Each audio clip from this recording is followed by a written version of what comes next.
You booked it, episode 141. What's going on, everyone? Thank you for joining me today on You Booked It, the #1 podcast where you learn how to create a successful entertainment career. Every episode is a masterclass on how to move your career forward. And if you want even more, head over to youbookeditpodcast.com and join the email community where we dig deep into what you can be doing right now to help book that next gig. And now, let's do this. Okay, let's get started. I am excited to introduce my guest today, Hannah Brady. Are you ready for this, Hannah? Yeah. All right. Hannah is a versatile stage performer. Having started as a self-proclaimed comp kid in the East Coast dance scene, she took every genre of dance class in New York while starting her professional career in commercials and short films. Soon, she turned her focus towards singing professionally. Through a surprising turn of events, she was offered a contract in China where she created the lead singer role in a Cirque production similar to Fuerza Bruta. From there, she became the principal vocalist on Royal Caribbean's first 2 ships in China. Along with those roles, she crafted the lead singer and MC Miss Monet in the first burlesque show at sea produced by E Plus Productions. In between ship contracts, Hannah tours Mexico as a bilingual hotel singer and producer. She now lives permanently in Las Vegas, where she teaches dance class and online voice lessons to students of all levels. She plans to use this time as an opportunity to cement herself as a principal singer on the Las Vegas Strip. Hannah, that is a quick intro of who you are and what you've done, but why don't you tell us a little bit more about yourself? Fill in the gaps and a little bit more about what you do as a professional in the entertainment industry. Thank you so much for that intro. I am originally from a little town in New Jersey, and I was actually on a working vacation, as luck would have it, back in March when I came to Vegas. So basically, my plan was to test the waters. I brought my dog. I wanted to see what it was like to live here and work as a professional vocalist in more productions as opposed to short-term gigs, which is what I was doing at the time. And I was making the transition from cruise ships. And then I just got stuck here. But it really worked out. I mean, it's a wonderful place to get stuck, even with the pandemic. But this is a move that I've wanted to make for a long time because I like to consider myself a well-rounded performer. I grew up watching black and white movies. Sid Charisse is one of my heroes, and I really admire singers who can truly dance because dance was my first joy, my first passion. I did all the musical theater shows in school, and they were terrible. That's what I grew up in, and it's always been my passion. So as I got older and was trying to find my niche, like, well, but I'm a dancer and like they'll never see me as a singer. And I had to really focus on my singing. I think it's paid off because I finally started getting lead roles as a singer, and that was a really big deal for me. So yeah. Very cool. And you're right. When you can do both things, it's very easy for people to pigeonhole you into what they think you can or cannot do. And Exactly. sometimes it's difficult to break that mold. 100%. And other people's limitations of you will cement themselves in your head sometimes. Mm. And then you start projecting maybe like a past version of someone else's opinion of you professionally, like, oh, she's a tall blonde dancer, she's a rockette, she's an ensemble dancer who doesn't have any lines. And then you start to just believe that because that's maybe the box that you booked it in, and you were like, okay, that works because I booked. But Yeah, because they're like, this is what I am, I guess. yeah, and then, but that can be limiting. I think something that I am always pushing towards is to just be like, what if? What if I became a better singer and got lead roles? That's probably something that opened up more doors for me, is because I allowed myself to leave them open. Yes, that is such a great mindset and great advice for anyone out there listening. You're in charge of this, so you do you. If you want to expand your arsenal, don't stay in that box if you don't want to. Totally. Yeah. Especially now with the pandemic, I think that has It's really been driven home for me. Like it's just been such a, it has given me so much time to restructure my brain. I think that our brains are our biggest asset and our biggest enemy. Like it is really something we have to train, especially performers, especially singers, because the voice is an instrument that needs to be, you have to accept the fact that it's part of your body, right? So you have allergies, you get sick, you are stressed, you're dehydrated. There's some things involved in that instrument that have to do with your brain and your mental process. And say, for example, like if you got really stressed out before you had to go on stage and sing a song, you may not sing it as well if you're letting your brain play tricks on you or distract you. You may not fully relax into your song. And I think that carries into other facets of the industry. If your mind is not in a good place, if you don't have self-love or self-acceptance, or if you beat yourself up too much when you make a mistake, it's going to trickle out into all these different facets of your business in terms of your profession. It's just it's a huge topic, but does that kind of make sense? You know what I mean? Yes, Yeah, for it'll sure. trickle out. Yes, and I'm so glad that you brought up the whole, let's call it the mental health umbrella Yeah. of being an entertainer. And it's so good, I think, in the last handful of years that the subject of mental health is actually something that we can really properly talk about seriously instead Oh, of it just being this totally. thing that people brushed under the rug for so long. And it Uh-huh. is such an integral part to not just our mental well being, but how that affects our careers and our lives and our ability to perform or show up emotionally on stage and do what we need to do. Oh yeah, 100%. Ugh, God, I wish people had, I wish I had accepted and embraced that way sooner because I would be farther along in my career if I had taken more of a self-love approach to my work sooner in life. But I think that I don't hold that against myself. I think that is, like you just said, something that has changed recently in the industry.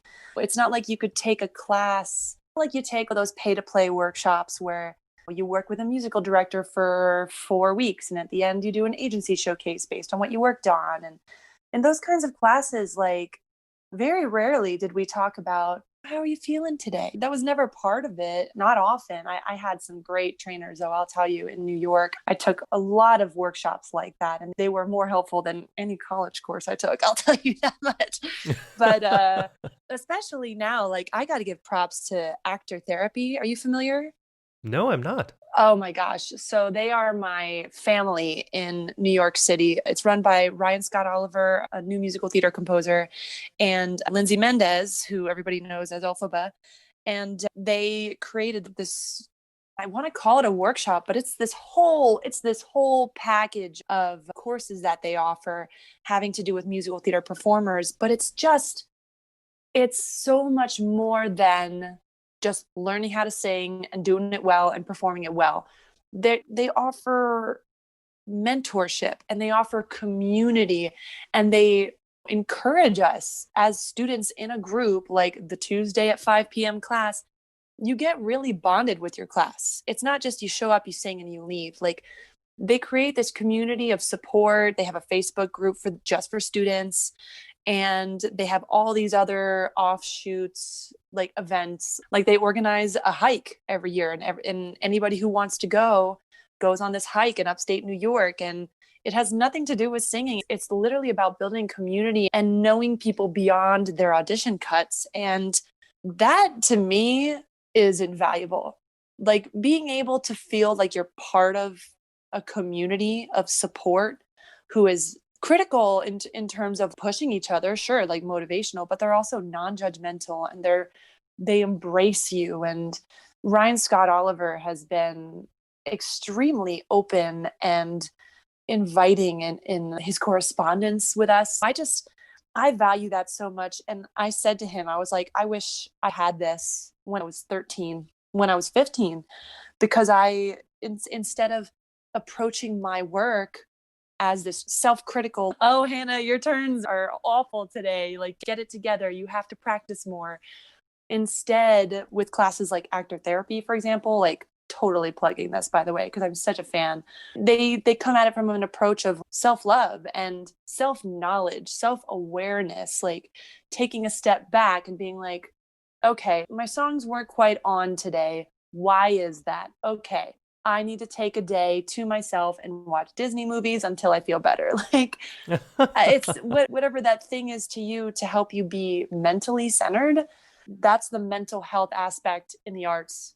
Like we need to just accept that we're human, and that I think it was Zachary Levi who recently compared mental health to going to the dentist. It shouldn't be so taboo. It shouldn't be like, oh, you're in therapy, something's wrong with you. No, like, there's something wrong with everybody. Something wrong is in quotation marks. It's relative. And if you're feeling, the way he described it was, if you're feeling like a pain in my tooth, I think I might have a cavity, I should go to the dentist and get it checked out. Like, it should be that simple for mental health. I'm not feeling that great. I think I need to go meditate for a while. I think I need to put down my demo reel that I'm editing and I need to go meditate because I feel like garbage. That shouldn't be a bad thing. I think that's a good thing. Oh, well said. Very Sorry, well said. I went Thank on a you. whole tangent there. Sorry. No, it's great. Love it. Yeah. And let's get into our first section here. And Hannah, look, I am a sucker for a good quote. What is your favorite quote you'd like to share with everyone? Oh, honey, quotes all day. I'd say the one that I hold in my heart the most is from Memoirs of a Geisha, the book, actually. It said, water can carve its way even through stone, and when trapped, water makes a new path. Oh, that's such a good quote. And I love that Mm. book as well. Oh, did you read it? Oh, so I have, good. yeah. So beautiful. So Much better than the interesting. movie.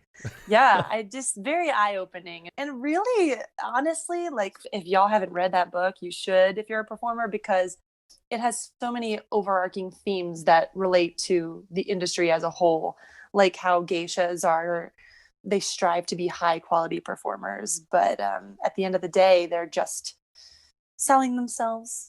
It's very Moulin Rouge. Yeah, yeah. Yeah, good stuff. And let's get into this next section here. And Hannah, of course, you are an entertainer. I'm an entertainer. And I think that you'd agree that this industry can be one of the most subjective, brutally honest, personally emotional industries in existence.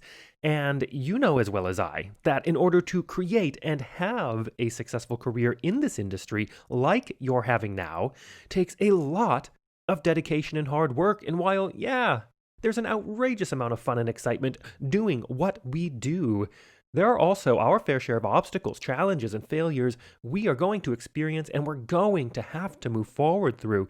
So tell us, what is one key challenge, obstacle, or failure you've experienced in your career, and how did you come out the other side better because of it? Ooh, yeah, that's a good one.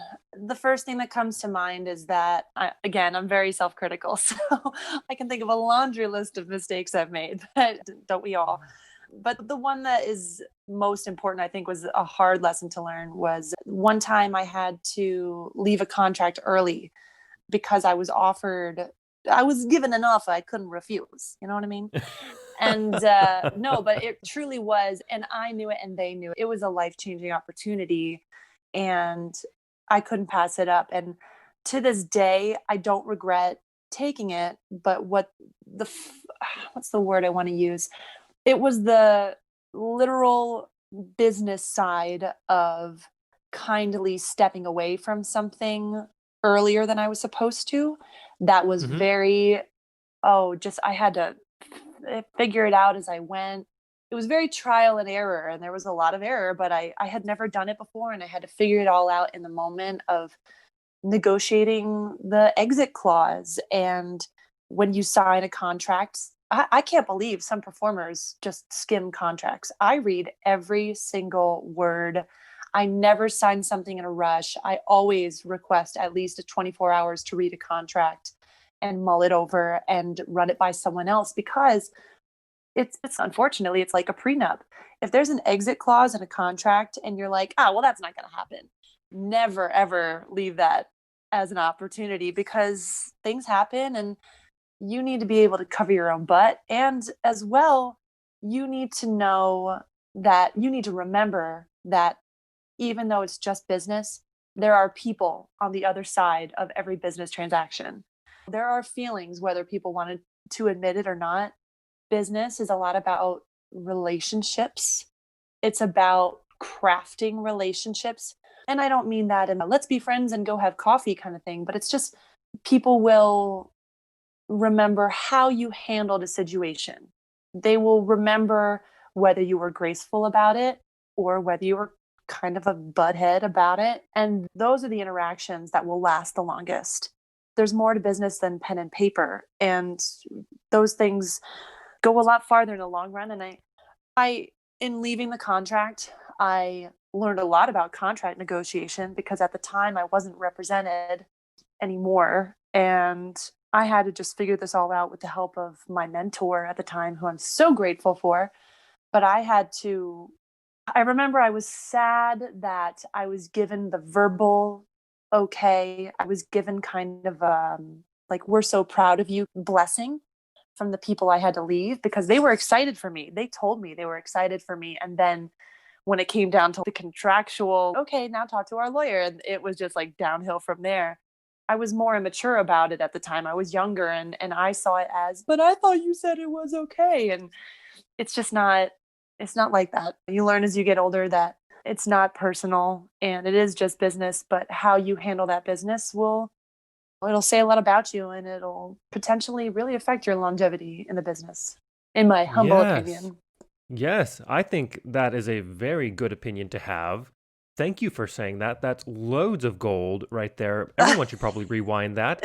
And this is why I love this podcast. It has really truly become something more than I ever really anticipated. I knew I was going to have a good time, but I didn't realize that it would be so important to entertainers that are currently professionals, people that are aspiring to come up and be in this industry, because everything you said about contracts is so important.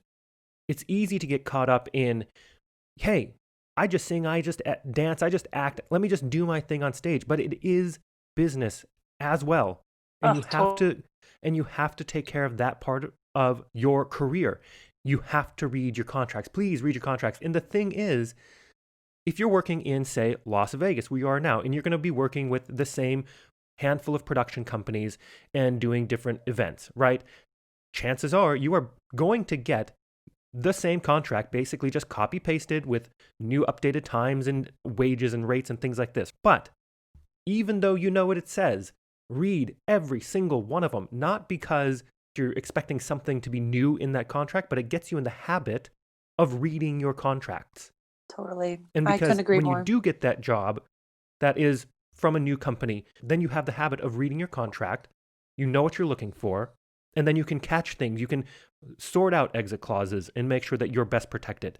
And it's so important. And again, moving even beyond from what you said was talking about how you handle the business. I love that you said, yeah, it's just business, but it's about how you handle that business is what can really affect your career.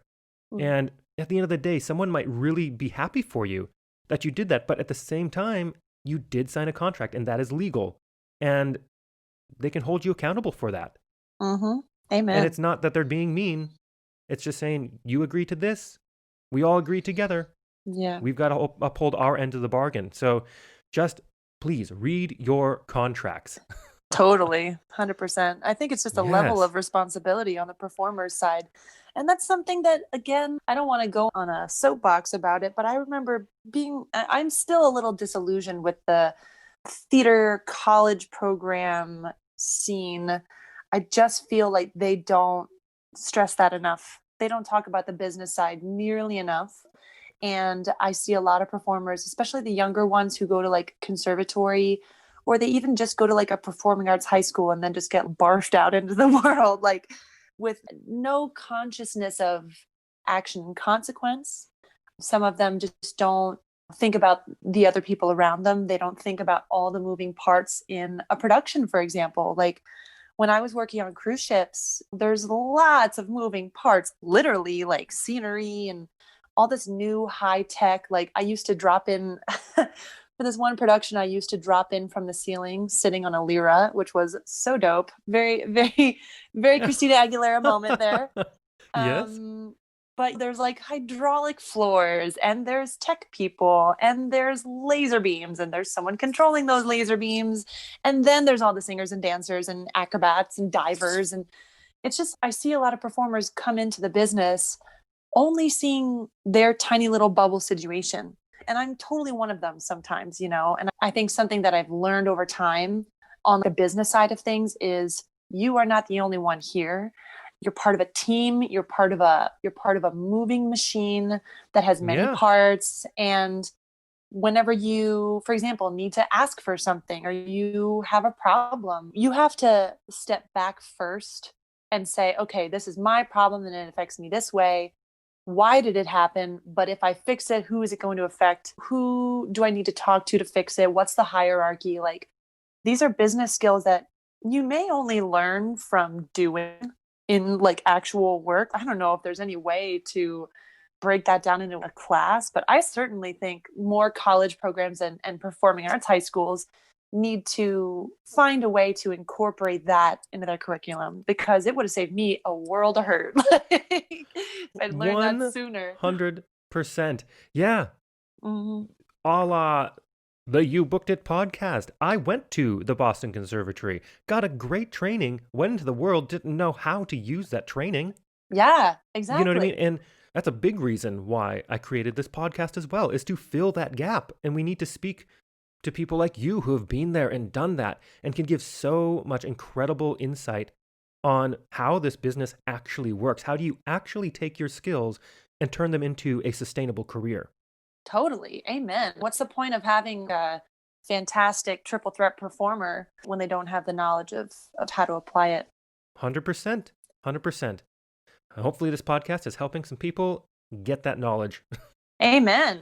Amen. Yes. And I'm here to mold the minds of the youth. There we go. Even though I'm still the youth. I'm still the youth. Who are we kidding? I'm a baby in this industry in the grand scheme of things, but Yeah, I'll do what I can. indeed. Thank you.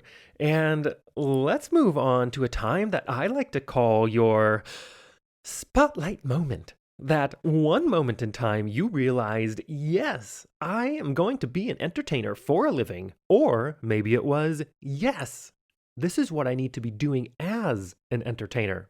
Tell us about that.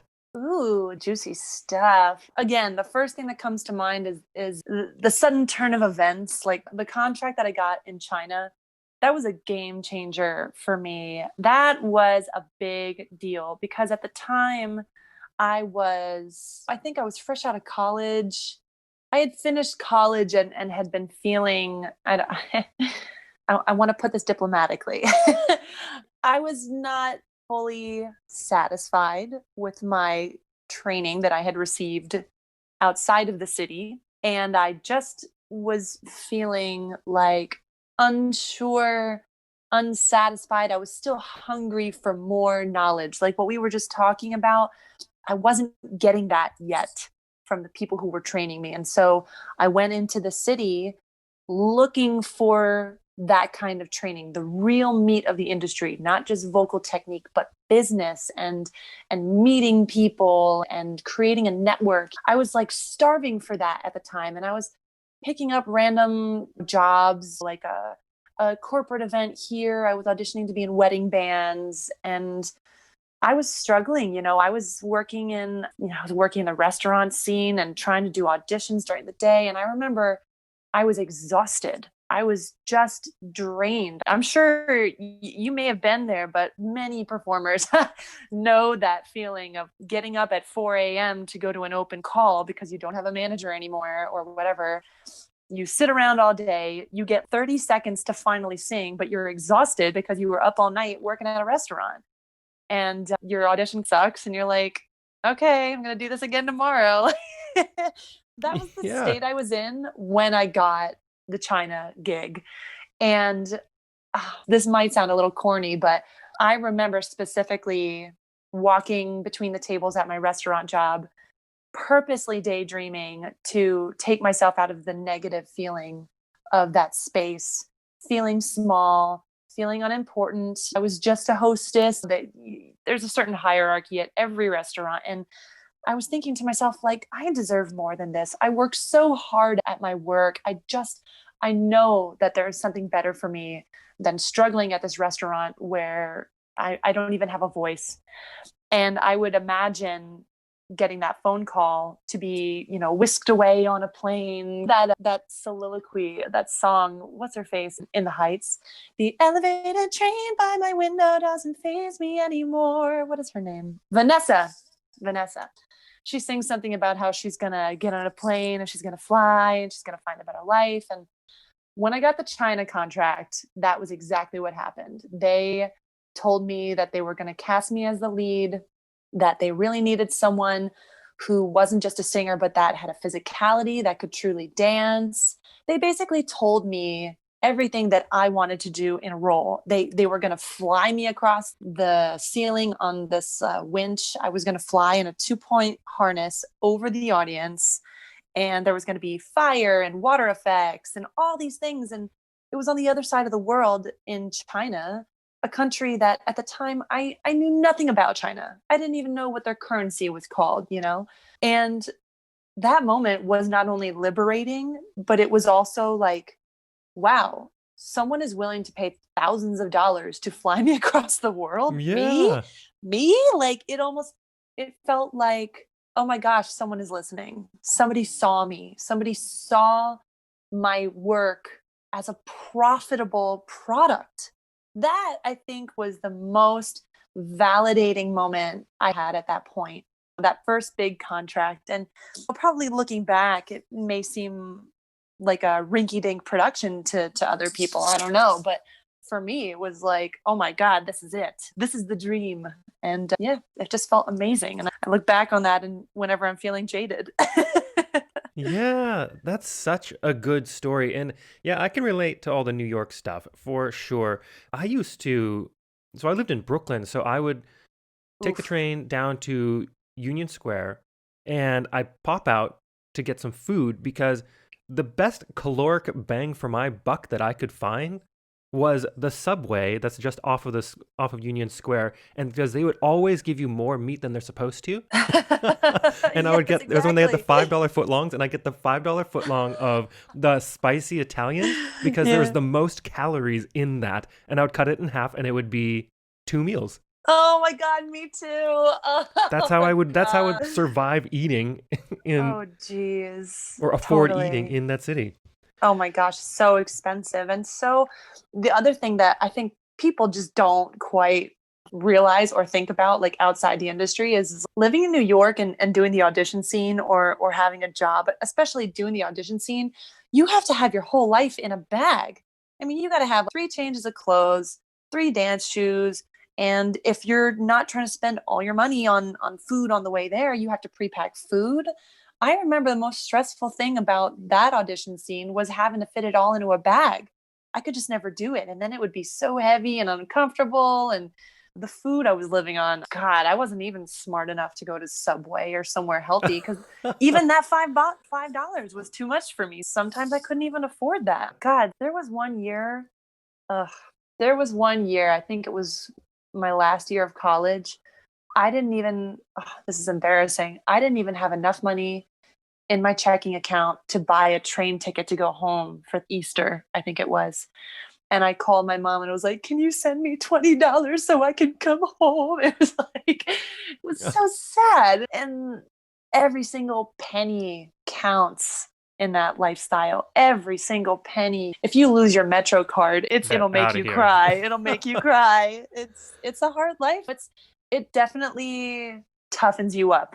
Unless you are lucky enough to have somebody escorting you through the scene. Maybe you have really great housing at NYU and you're living on West 4th Street, you lucky duck. Like the rest of us have to get up at 4 a.m. Haul Right. booty from Astoria. Great. And let's piggyback on that question and let's talk about your number one booked it moment. Walk us through that day, the auditions and callbacks, if they happen to be a part of it. But what was going on in your life and what about that moment makes it your favorite booked it moment? I don't know if this counts, but I remember I didn't actually book this one job. So does that count? Because I got pretty far and Yeah, let's hear it. it was a very proud moment for me. I just had a really good audition season this one particular year. I think it was after, no, it was before. Okay, so it was after my China gig and before I had worked on cruise ships. And when I was younger, cruise ships were like my dream, specifically because I come from a non-artist family and I just was dying to prove that you can make real money as a singer. Like I was like, Yeah. I'm gonna prove my dad wrong. But that year, I had just tons of callbacks, tons of auditions. It felt like everybody that I emailed with a cold email or every audition request that I sent, I got an answer and I got a yes. Cool. And that was a big deal for me. I was like, all right, I must not be as bad as I thought I am. And I look back at my audition videos from that year and I was like, ugh, busted girl. Ugh, these vocals are awful. But I was growing and learning so much. And I think that was the first time that I felt like I'm worthy, you know, I deserve to be here. I'm using all of these skills that have been on hold, it felt like for so long because I hadn't always had that kind of success. And when people finally start to take note or when you finally start meeting the right people, like I had some really great voice coaches. I worked with Drew Gasparini, who does a lot of contemporary musical theater and is like writing music for films now, I think. But he helped me meet the right people and handle myself in a way that was like, yes, I am a professional. I'm not here to goof around. And so that was a good season for me. And I think I finally booked Royal Caribbean that year. And it was after tons of callbacks for a bunch of other companies, but Royal was my goal company in my goal section of the industry. And I just felt friggin' amazing. Amazing. Oh, that's so good. And that absolutely is a booked it moment. To Sweet. have all that validation, to be like, this, like you said it best. You said, I felt like I had all of these talents or skills on hold Yeah. that all of a sudden all came out and everything was working and clicking and you found yourself. And that's absolutely a booked it moment. Yay. Awesome. Brilliant. And let's take a moment to talk about the present. What projects are you working on now? What are you looking forward to? And we talked about it a little bit, but we are amidst this global pandemic. How do you see the entertainment industry moving forward in the next couple of years? Yeah. So it's been very piecemeal for me. That's how I'm describing it. I'm sure most of us prefer to have one big long-term contract full time that fills our days or our nights depending on what show it is. But since the industry has been so fragmented lately, I've just been trying to focus on my side hustle, which is I teach voice lessons online. And I really love doing that because I've found that my niche is people who need confidence and it has turned into kind of like voice therapy. So I teach voice lessons online and I also am teaching some dance classes. I teach musical theater dance to kids and teenagers. And I'm also working on I'm teaching an adult fitness heels class, which means you know how there's like commercial heels dancing is like huge now. Tons and tons of choreographers have latched onto that movement over the years, but I felt like it wasn't accessible to non-dancers. So I specifically crafted the class for people who don't dance or maybe who used to dance and are too afraid to get back into it. Dancing in heels requires a lot of strength, way more strength than people realize. So I've turned it into a workout.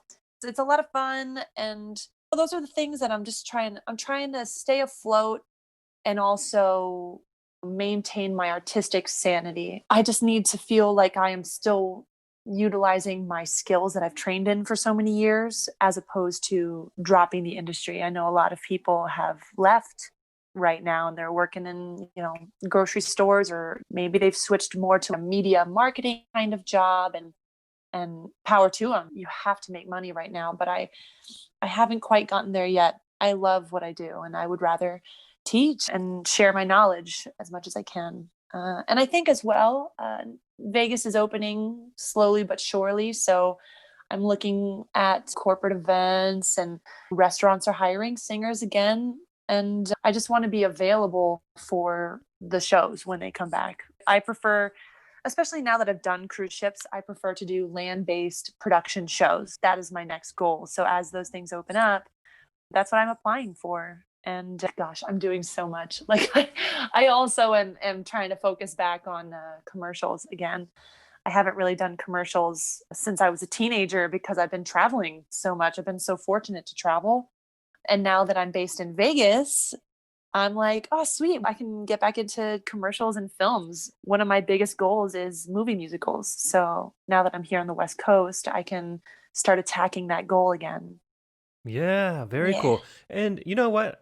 I've never had to dance in heels, but I've had to dance in Cubans. Cubans? What are I mean, Cubans? like Cubans, like it's a shoe. It's like a ballroom shoe for Oh, men, and they do have a heel on them. Not like heels, like women's heels. But when I was doing a show in those, the entire show was in these shoes, and it's like I had to relearn how to dance. yeah, It totally. was It changes your so weight placement. difficult. Everything, yeah. But I can relate to that. I'll tell you, people don't realize how strong your core needs to be able to balance your weight in the forward. What's the? I call it the center line, and it's hard to describe in a podcast, but it's like the inner thighs and the calves and the inside of your ankles and your metatarsals Hmm. have to be so in line, and that comes from a really strong core. I feel like people who trained in ballet would probably be best at dancing in heels because they have that lower body strength to start with. And so that's why I like to craft it for non-dancers, is because it really does build some muscle, honey. It's exhausting. Yeah, yeah, yeah. Yeah, it's good stuff. Great. And let's move on to one of my favorite sections in the interview. I call it the Grease Lightning Round.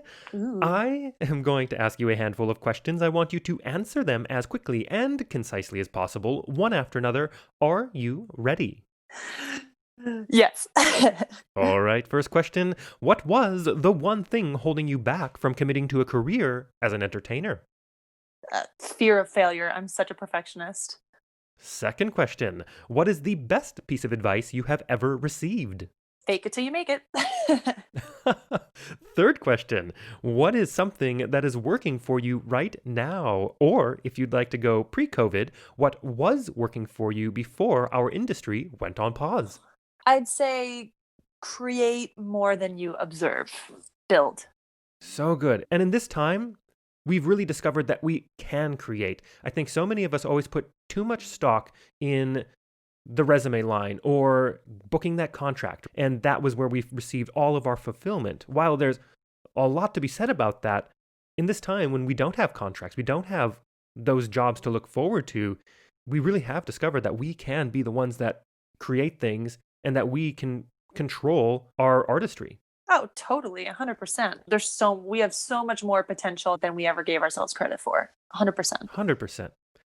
And the fourth question, what is your best resource? Whether that is a book, a movie, maybe a YouTube video or podcast, a piece of technology that you found is helping your career right now. Oh, I love autobiographies Mm-hmm. by major entrepreneurs. So I read Molly Bloom's book called Molly's Game. If you saw the film, the book is very insightful. Her podcasts and interviews are so interesting. And as well, reading autobiographies by like Tony Robbins, Richard Branson, people like that, because people who are in business have the most insightful knowledge, I swear. Yeah. And the fifth question, if you had to start your career from scratch, but you still had all the knowledge and experience you've collected from your career in this industry, what would you do or not do? Would you do anything differently or would you keep it the same? Kind of how I said before, I would definitely focus more on gathering a group of positive and driven, confident collaborators. I would focus much more on creating my network and aligning myself with people I admire and creating a support system. I think that was something that has been piecemeal for me over the years. And that's the most important thing we need in this industry. We need other people to help us grow and succeed alongside us so that it doesn't feel like such a cutthroat competition. Does that make sense? 100%. Absolutely. And the last question, what is the golden nugget knowledge drop you've learned from your successful career in this industry you'd like to leave with everyone? I would say all the success and luxury in the world is honestly useless if you don't, this sounds very corny, if you don't share it with the right people.